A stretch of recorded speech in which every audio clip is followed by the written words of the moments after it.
بسم الله الرحمن الرحيم إنا أرسلنا نوحا إلى قومه أن أنذر قومك من قبل أن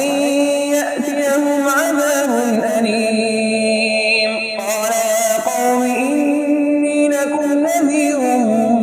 مبين أن اعبدوا الله واتقوه وأطيعون يغفر لكم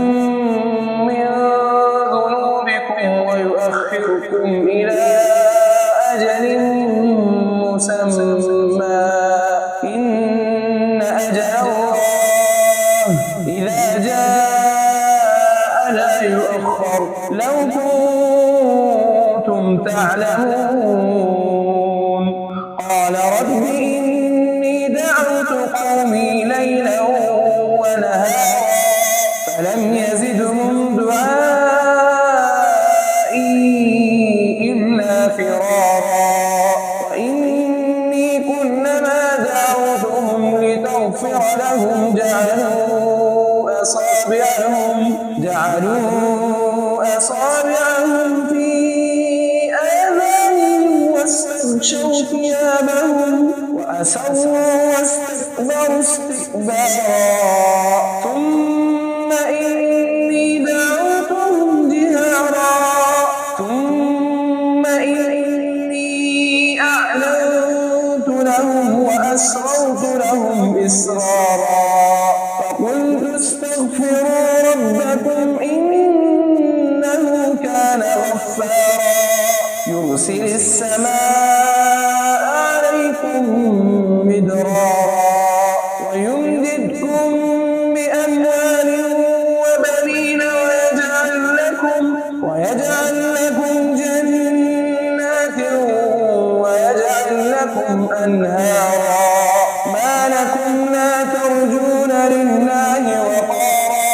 وقد خلقكم أطوارا ألم تروا كيف خلق الله سبع سماوات طباقا وجعل القمر فيهن نورا وجعل الشمس سراجا والله أنبتكم من الأرض نباتا ثم يعيدكم فيها ويخرجكم إخراجا والله جعل لكم الأرض بساطا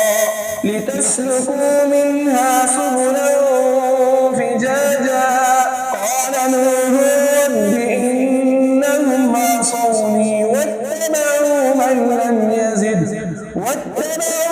لم يزده ماله وولده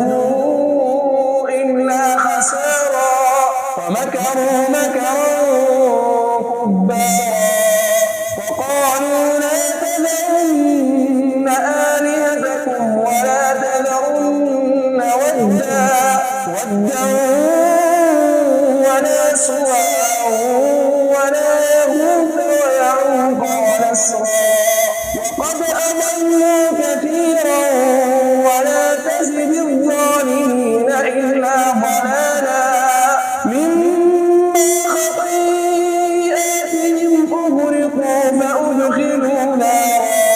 فلم يجدوا لهم من دون الله أنصارا وقالوا رب لا تذر على الأرض من الكافرين ديارا